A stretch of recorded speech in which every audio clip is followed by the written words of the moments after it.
Assalamualaikum warahmatullahi wabarakatuh. Saya Febi Afni Murtia dari Manajemen B18 ingin menjelaskan mengenai penyusunan latar belakang penelitian. Yang pertama, membuat judul penelitian. Pertama, kita harus mencari fenomena masalah terlebih dahulu. Pada penelitian saya mengambil bagian marketing, yaitu sebuah produk Samsung di mana penjualannya pada tahun 2019 ke 2020 yang mengalami penurunan. Selanjutnya, kita mencari teori pendukung dari penelitian kita. Di sini kita mencari teori pendukung menurut para ahli maupun dari buku-buku yang terkait dengan judul penelitian kita. Selanjutnya, kita harus mencari jurnal pendukung. Kita mencari jurnal pendukung yaitu 2 jurnal nasional dan 2 jurnal internasional. Setelah kita menemukan jurnal nasional dan jurnal internasional, maka dapat kita menyimpulkan sebuah judul penelitian dari jurnal tersebut. Di sini saya mengambil sebuah judul yaitu pengaruh kualitas produk dan harga terhadap keputusan pembelian smartphone Samsung studi kasus pada mahasiswa angkatan 2018 Universitas Baitur Rahmah pada tahun 2020. Selanjutnya, pengaruh kualitas produk dan harga terhadap keputusan pembelian smartphone Samsung studi kasus pada mahasiswa angkatan 2018 Universitas Baitur Rahmah pada tahun 2020. Di sini pada penelitian saya variabel independen atau X-nya yaitu yang pertama kualitas produk dan variabel X yang keduanya yaitu harga. Sedangkan variabel dependen atau Y-nya yaitu keputusan pembelian. Selanjutnya, bab 1 pendahuluan terdapat 4 poin yaitu 1.1 latar belakang penelitian, 1.2 perumusan masalah, dan 1.3 tujuan penelitian, 1.4 manfaat penelitian. Selanjutnya, menyusun latar belakang penelitian pada judul saya yaitu pengaruh kualitas produk dan harga terhadap keputusan pembelian smartphone Samsung studi kasus pada mahasiswa angkatan 2018 Universitas Baitur Rahmah pada tahun 2020. Definisi latar belakang penelitian. Bagian latar belakang masalah menjelaskan mengapa suatu penelitian dilaksanakan dan apa yang ingin dicapai atau diketahui dari pelaksanaan penelitian tersebut. Jadi, sebelum menentukan judul penelitian, maka seorang peneliti diwajibkan untuk menemukan suatu masalah. Masalah tersebut kemudian dijadikan sebagai latar belakang diangkatnya sebuah judul yang nantinya akan diteliti oleh peneliti. Selanjutnya, pola alur latar belakang.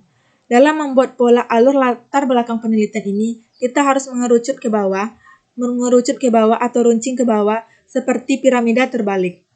Pada pola alur latar belakang ini, yang pertama introduction, kita harus mencari introduction terkait objek penelitian kita 3-5 paragraf terlebih dahulu. Kita harus menjelaskan objek yang akan kita teliti tersebut 3-5 paragraf terlebih dahulu. Selanjutnya variabel Y. Variabel Y-nya kita harus mencari pengantarnya terlebih dahulu, definisi variabel Y-nya dari 2 para ahli, kemudian kita simpulkan dengan bahasa sendiri, dan apa saja faktor-faktor yang mempengaruhi variabel Y tersebut. Kemudian kita mencari variabel X1-nya, menjelaskan variabel X1-nya yaitu tentang pengantarnya, definisi variabel X1 dari para ahli, kemudian kita simpulkan dengan bahasa sendiri. Indikator hubungan antara X1 dan Y-nya. Selanjutnya fenomena masalah penelitian. Kita harus menjelaskan fenomena masalah pada latar belakang kita tersebut dan kita harus mengaitkan satu jurnal terdahulu tentang fenomena masalah yang terjadi. Kemudian penutupnya dan selanjutnya kita simpulkan apa judul penelitian yang akan kita teliti. Selanjutnya, contoh penulisan latar belakang penelitian, identifikasi masalah penelitian, pembatasan masalah, perumusan masalah, tujuan penelitian dan manfaat. Pengaruh kualitas produk dan harga terhadap keputusan pembelian smartphone Samsung studi kasus pada mahasiswa angkatan 2018 Universitas Baitur Rahmah pada tahun 2020. Introduction pada penelitian saya pada saat sekarang ini yaitu pada era globalisasi seperti saat sekarang ini, kebutuhan manusia terhadap informasi meningkat. Seiring dengan perkembangan zaman, untuk mendapatkan informasi diantaranya dapat dilakukan dengan menjelajah dunia maya, yaitu menggunakan internet, buku sebagai jendela untuk memperluas cakrawala, dan dapat juga diperoleh melalui komunikasi menggunakan ponsel atau handphone. Selanjutnya, variabel Y pada penelitian saya yaitu keputusan pembelian. Menurut para ahli, menurut Kotler dan Armstrong 2008, keputusan pembelian adalah beberapa tahapan yang dilakukan oleh konsumen sebelum melakukan keputusan pembelian suatu produk. Keputusan pembelian didefinisikan juga sebagai sebuah pendekatan penyelesaian masalah pada kegiatan manusia untuk membeli suatu barang atau jasa dalam memenuhi keinginan dan kebutuhannya yang terdiri dari pengenalan kebutuhan dan keinginan, pencarian informasi, evaluasi terhadap alternatif pembelian. Keputusan pembelian, keterlibatan konsumen dan tingkah laku setelah pembelian, dan pengkonversian dari evaluasi-evaluasi yang telah dilakukan oleh konsumen untuk selanjutnya memutuskan pembelian. Selanjutnya pada penelitian saya, kualitas produk adalah variabel X1-nya. Di sini kualitas produk adalah karakter yang dimiliki oleh sebuah produk dan dikatakan berkualitas apabila telah melaksanakan fungsinya meliputi daya tahan, kehandalan, ketepatan, kemudahan operasi, dan perbaikan, serta atribut yang bernilai lainnya. Selanjutnya, pada penelitian saya, X2-nya adalah harga. Menurut Zakaria Astuti 2013-23 menjelaskan bahwa harga adalah sejumlah uang yang dibutuhkan untuk mendapatkan sejumlah kombinasi dari barang beserta pelayanan. Selain itu, menurut Manus dan Lumanau 2015-697, menyatakan harga mempunyai peran penting untuk proses pengambilan keputusan, yaitu peranan alokasi dari harga adalah untuk membantu para pembeli untuk memperoleh produk atau jasa dengan terbaik berdasarkan kekuatan daya belinya.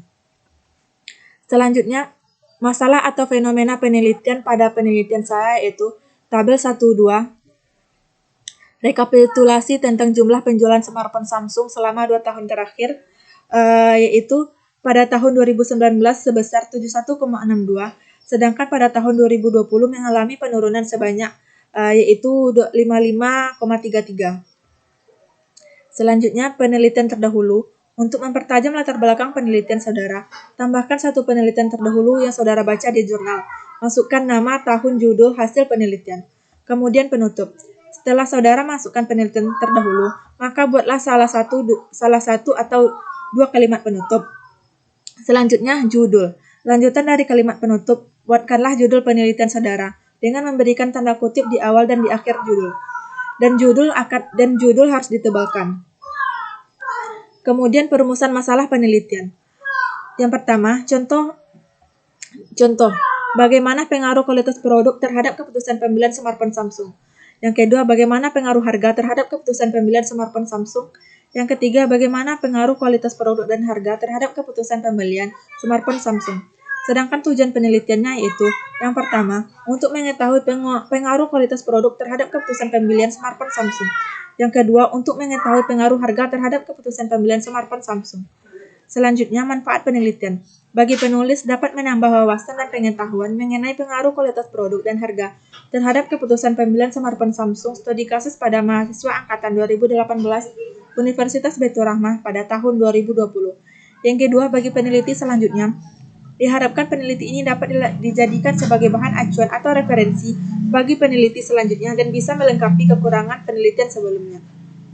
Dan hanya itu yang bisa saya sampaikan dan jelaskan tentang penyusunan latar belakang penelitian. Akhir kata saya tutup dengan wassalamualaikum warahmatullahi wabarakatuh.